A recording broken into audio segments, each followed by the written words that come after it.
What's going on, guys? It's MOJoe, and today we are doing another war recap. Today's is against the Bond Legacy. So if you didn't already see my last video, the Fixing Fails video, this is the war that video came from.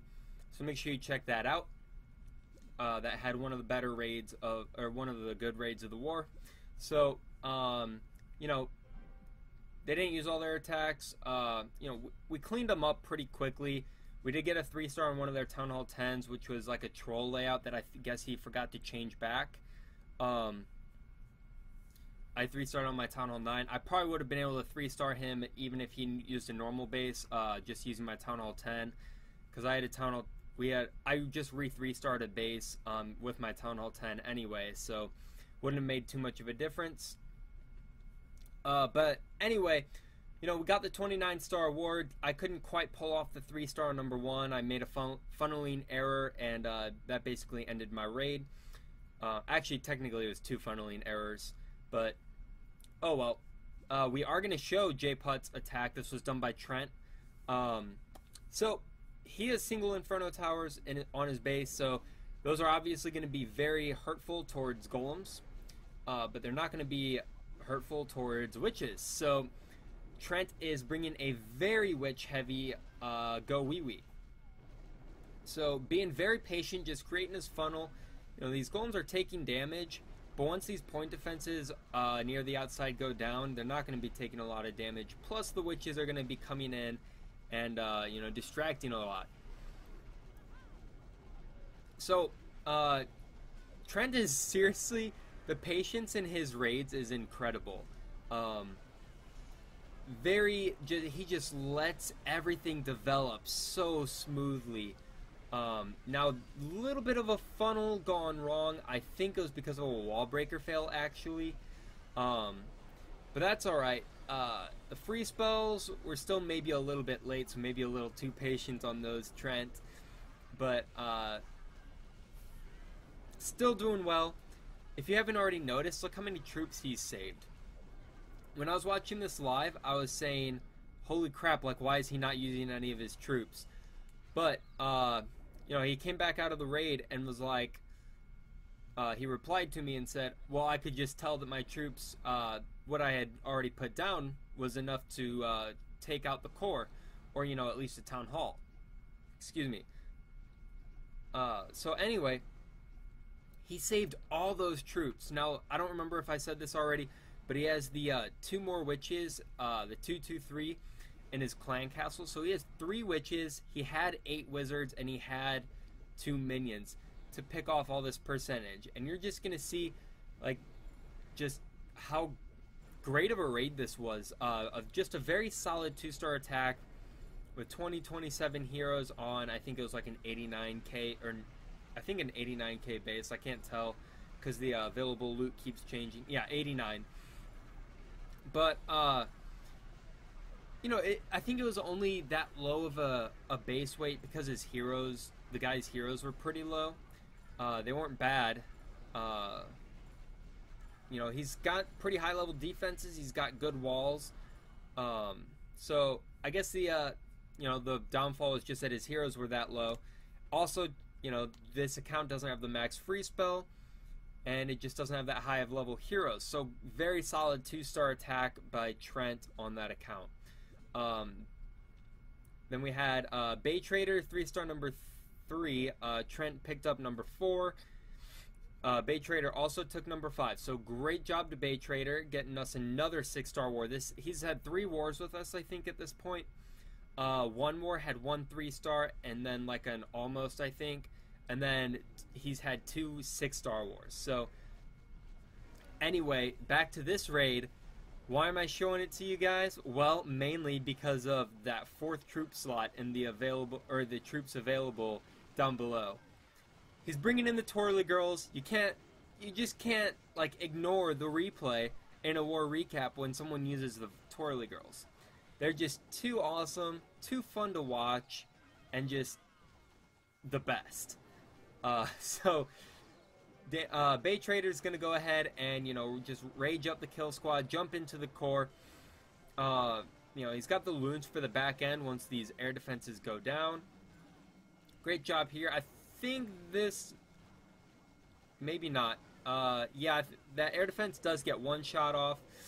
The CC kill was a little bit unlucky. I guess his queen was just like, nah, I don't really like those Valkyries. They're trying to give me a run for my money. Also, those Valkyries were moonwalking on that wall, so fast forward if you missed that, or rewind if you missed that. But the Archer Queen's feeling jealous of these Valkyries stealing her thunder. So she was like, I'm just going to let that loon pound on him. But anyway, one thing, if you haven't noticed, is that Bay Trader has a full max golem alive. It's at like 2/3 or maybe even 3/4 health left. So one thing I would have done, you know, those 8 Valkyries are really tanky, especially if you have a heal spell or 2 for them. So, don't worry about bringing so many tanks, especially when the point defense is either spread out or not leveled up as much. If you would have taken one of those golems out and taken 6 more balloons, these defenses on the very back end that were there would have gone down very easily. But still a great attack. You know, you always have to showcase the twirly girls. There's nothing better. So there's the build. Very, very nice attack to Dan. Alright, so next we've got Jake also had a 6-star war, so shout out to him. But we're going to show his attack on number 9. I liked it a little bit better. There's maybe, you know, 1 or 2 things I can point out that he can do better, as well as some things he did great that are just pretty routine, but you got to go over them, because a lot of people will watch the replays and just you know, kind of lose sight of those fundamentals sometimes. So, you know, we're bringing it back, just going back to school, good old elementary school. You know, Jake's just going to use a few barbs to distract this dragon. Maybe you should have brought a few archers as well, so that they could position themselves right underneath the dragon, and you could, you know, let those wizards take it out a little bit better. Excuse me, dry throat. But anyway, here's one thing that I really liked how he did. The way he paths his hogs here, they all group up on that wizard tower, so they're taking a little bit of splash damage, and then look, all of them are together, and then they just path into that heal, and they leave that heal, all of them at full health basically. So then they get a little bit of a split, which is nice. At this point in the raid, it's nice to have a 2-pack split, especially when all your hogs survive. So then, you know, being very patient on this last heal spell. This poison spell is fantastic. He gets those skeleton traps, and he slows down the Barbarian King a little bit so that he can't hit the hogs, and he takes a sliver of health off the Barbarian King, which is minuscule, but, you know, helpful. One thing that, the thing that I was going to say he could have done better is get these cleanup wizards down way faster. Try to also make them, or position them to where they're going to clean up the buildings that hogs would get to last. That's what's going to prevent you from those 99% raids that you seem to get quite a lot, Jake. Not that they're bad raids, just got to work on the cleanup sometimes. You know, that one giant bomb taking out that wizard was unlucky. Well, you know, maybe unlucky, maybe, you know, could have triggered it or something, because you knew that none of the giant bombs were in the base, so that they would have to be outside the base at that point. But still, fantastic raid, bringing home the 3-star for the good guys. And also, guys, quick announcement: if you guys are still here, leave a comment down below and let me know what you think about this announcement. But we have actually 3 arranged matchups coming up, but the first one is going to be an intra-clan, like civil war. So we're going to be splitting into 2 teams and trying to match up against each other and hope for the best. So right after I record this video, I'm going to hop off and create a spreadsheet. Now that war isn't going to be declared for almost another week, but you know, had to let you guys know in advance so that you can start getting pumped up. But no, after that Arranged War, the Civil War, I have 2 more lined up that I'm working on with a couple clan leaders. So hopefully they work out, and you know, pretty excited for that. Also, really quick, got my Archer Queen up to level 35.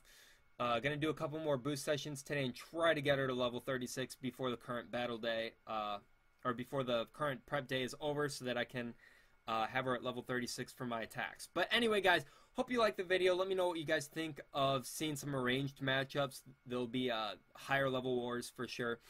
I'm really stoked. So, like I've been saying, let me know down in the comments below. Leave a like on the video if you enjoyed some of the raids here. Hope you learned something from this video.